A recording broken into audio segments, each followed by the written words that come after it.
Halo Sobat Transport Indonesia.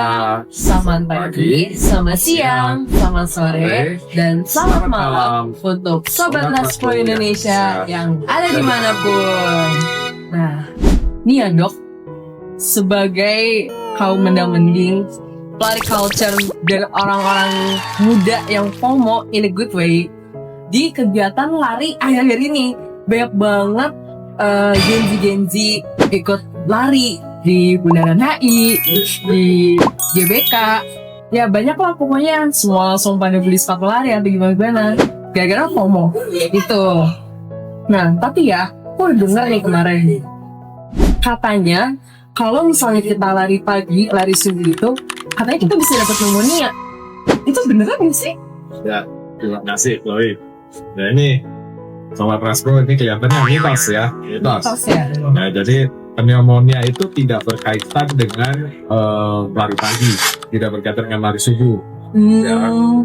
Nah memang zaman dulu ya, kalau yang saya bilang nih, kalau zaman dulu itu banyak orang-orang tua kita bilang pneumonia itu dengan istilahnya paru-paru basah, gitu ya, paru-paru basah. Jadi seolah-olah kok paru-paru menjadi basah gimana ya?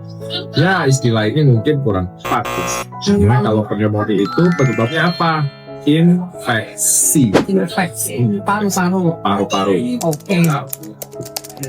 Apa sih penyebabnya? Infeksi apa? Bisa bakteri, ya, bahan bakteri, virus, atau juga jamur. Ya. Nah, dari ketiga penyebab ini, Sobat Transport semua, konon infeksi bakteri mungkin yang paling sering terjadi pada kasus pneumonia.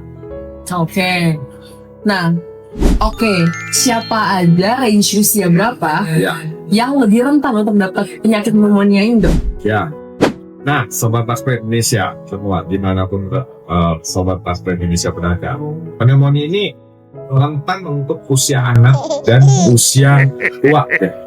Usia anak dan tua? Ya. Kenapa tuh? Nah, gini, memang kalau dalam medis itu kita selalu membagi 3 kelompok usia ya. Ada usia anak-anak, usia dewasa, dan usia lanjut. Gitulah, itu garis besar itu. Ya.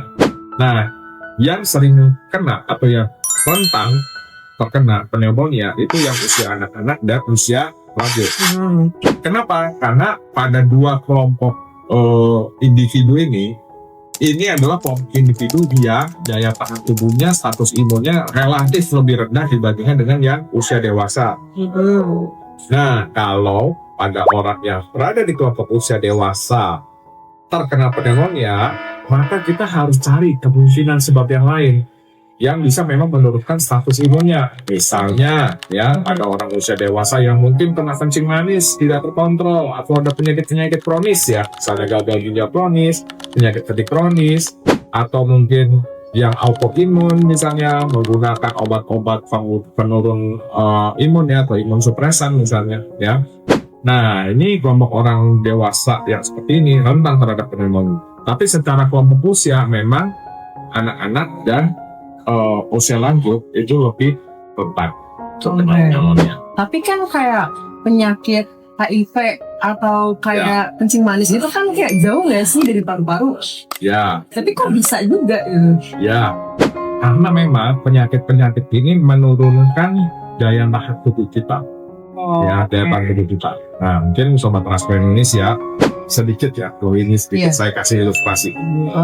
Bisa ya kita ngebayangin mungkin kalau di udara bebas begini di lingkungan kita, apakah yakin kuman itu bersih, steril, gak ada kuman? Kelihatannya enggak juga ya. Iya. Ya bisa ada di mana-mana. Ada ya. di mana, dibedain juga banyak. Nah, ya kan. Nah, tapi kan kita nggak serta-merta kena pneumonia. Kenapa? Karena kita sudah diciptakan oleh Tuhan sedemikian rupa sehingga tubuh kita itu bisa tahan terhadap berbagai macam makhluk-makhluk mikroorganisme yang masuk, ya. Sehingga di sini orang-orang dewasa yang tidak ada ketum manis, tidak ada HIV, tidak ada penyakit kronis dan sebagainya, ini lebih tahan. Ya, dibandingkan dengan yang anak-anak atau kelompok individu di orang tua yang mana daya tahan tubuhnya memang jauh lebih rendah. Ya, nah itu. Terus kalau misalnya orang yang kena penyakit pneumonia yang berat itu gimana kelihatannya? Wah, nih Sobat Praktek Indonesia betul nih. Oh iya, ini harus dibedakan ya antara orang yang kena pneumonia dengan orang yang kena infeksi saluran pernapasan atas aja. Ya, kalau infeksi saluran pernapasan atas itu misalnya ispa ya, common cold, influenza ya. Nah, itu tidak seberat pneumonia. Berarti ini lebih parah ya? Bisa lebih parah ya. Gejalanya seperti apa sih? Demam setinggi ya, batuk, kemudian dengan dahak terhijauan, dengan dahak yang banyak produksinya ya, bahkan bisa menimbulkan sesak napas. Nah, lalu dengan kondisi seperti ini ada faktor resiko. Jadi orang itu biasanya ada faktor resiko baru dia kena pneumonia. Dan itu bukan lari pagi atau lari subuh ya, sobat. Bukan ya. Bukan. Sorry guys, itu kan aku dari dulu tanya. Ya. Nah, kan takut. Ya. Jadi kalau yang berolahraga tetap bersemangat lari ya. Jadi itu malah bagus ya berarti. Itu malah bagus. Ya. Lari subuh itu malah bagus. Ya, tidak ada kaitannya dengan pneumonia. Oke. Nah, jadi kalau kita lihat pneumonia itu gejalanya bisa sampai berat seperti itu. Dan pada pemeriksaan laboratorium penunjang bisa sobat rasmo lihat kalau yang disebabkan oleh bakteri terutama ya, itu leukositnya atau sel darah putihnya bisa tinggi. Dan dokter biasanya akan meminta pemeriksaan foto ronsen paru-paru dan telinga gitu. Yang ini ya, yang ada kotak tuh. Iya, chest X-ray. Itu kalau dalam istilah kedokteran namanya PA thorax. PA thorax. Atau kalau di komunitas awam mungkin bilangnya ronsen dada gitulah. Ronsen dada. Ya, aku taunya ronsen dada sih. Ya. Nah, seperti itu. Nah, dari situ akan terlihat dokter akan mendiagnosis bahwa oh iya betul ini pneumonia. Jadi kalau untuk melihat pneumonia, Chloe dan sobat rasmo semua, satu harus ada faktor resiko. Ya, faktor resiko tadi bisa anak-anak atau orang lanjut usia atau orang dewasa muda mungkin yang punya faktor resiko lain, kencing manis, HIV, penyakit kronik, penyakit autoimun yang minum obat-obat makan imun ya, imunotopretan ya. Nah, ini yang menyebabkan daya tahan tubuh rentan. Begitu dia kena pneumonia, maka akan ada gejala di mana gejalanya itu jauh lebih berat dari influenza, dari common cold biasa. Karena ini di paru-paru, di saluran nafas bagian bawah. Ya, mulai apa gejalanya? Demam, batuk, berdahak, ya kan? Bahkan sampai sesak napas, dan kalau disebabkan oleh kuman, sel darah putih, leukositnya bisa tinggi dan akan kelihatan pada PA thorax atau foto ronsen. Oke. Oh, emang kalau misalnya di foto ronsennya tuh paru-parunya kelihatannya kayak gimana sih? Basah gitu, kayak netes kelihatan. Ya. Gimana? Nah, kalau sobat rasmo lihat semua, ya, di foto ronsen radiolog itu akan mencatat bahwa ada gambaran infiltrat pneumonia. Apaan tuh? Itu istilah medis ya, infiltrat. Jadi mungkin kalau kita lihat sekilas gambarannya lebih putih, ya, lebih putih. Lebih radio otak dalam istilah kayak lebih banyak dalam istilah kedokterannya itu ya. Nah, jadi gambarannya akan terlihat dari situ. Baru di sana kita secara medis, secara ilmu kedokteran mendiagnosis, oh faktor resiko ada, gejala ada, pemeriksaan penunjangnya cocok. Nah, ini suatu pneumonia dan ini harus diobati. Keren ya. Berarti bukan paru-parunya basah gitu ya? Ya, bukan. Ya, saya kira mungkin istilah paru-paru basah itu muncul supaya lebih gampang dicerna oleh komunitas awam. Ya, tapi sebenarnya secara harafiah, secara kondisi gitu ya, bukan artinya paru-parunya jadi basah, bukan penyebabnya air menjadi pneumonia, bukan. Tetapi ini penyebabnya adalah infeksi, ya, baik bakteri bisa, virus bisa, atau jamur juga bisa. Oke, jadi kalau misalnya cara ngobatin yang beratnya itu gimana sih, Dok? Nah, pada penderita pneumonia berat, Chloe dan sobat rasmo semua, tentu penderita akan disarankan untuk menjalani rawat inap di rumah sakit. Iya. Ya. Soalnya kalau nggak gitu di rumah malah nular gak sih? Ya. Keluarganya kasihan. Ya. Dan pengobatan pada pneumonia ini ada pengobatan yang sifatnya kuratif dan rehabilitatif. Jadi kalau dalam ilmu kedokteran nih, sobat rasmo ya, kita harus melihat selalu ada preventif pencegahan, ya, ada kuratif pengobatan, dan ada rehabilitatif. Ya, rehabilitasi. Bagi tiga berarti. Bagi tiga nih. Preventif ini yang terbaik sebenarnya. Sebelum kita kena pneumonia, Dok, sebelum kita kena pneumonia kita harus memprevensi, mencegah, ya kan? Mencegah lebih baik daripada mengobati gitu ya, Sobat Rastro ya. Kalau udah mengobati itu jadi lebih mahal. Iya, Ya. lebih mahal, lebih susah, lebih lama. Ya. Nah, bagaimana memprevensinya, Sobat Rastro Indonesia semua? Satu, tentunya dengan pola hidup yang baik. Menjaga status imun kita tetap baik dengan pola hidup yang baik, pola makan yang baik, ya. Hindari merokok, ya. Stop Kemudian merokok guys, stop please merokok. banget deh. Stop merokok itu gak ada baik-baiknya. Ya, ya. Jadi stop merokok, pola hidup yang baik.